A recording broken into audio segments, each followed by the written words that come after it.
Another quick and easy way of getting your £1 of potatoes a day is in this delicious potato pudding. Now you can either make it vanilla flavoured, jam flavoured or chocolate flavoured.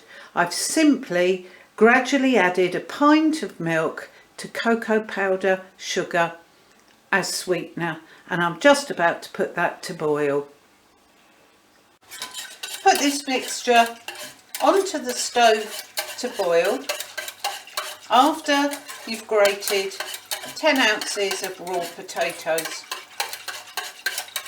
Don't prepare the potatoes too soon, otherwise they will go brown.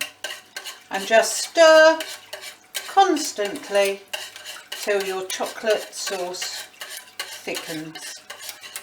Now that's the sauce finished, boiled, thickened slightly. Pour it straight over, stir in and just add a sprinkling of nutmeg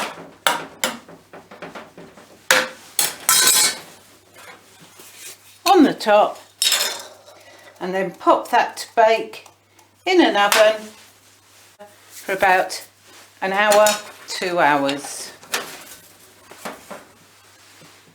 There you have a delicious hot potato milk pudding.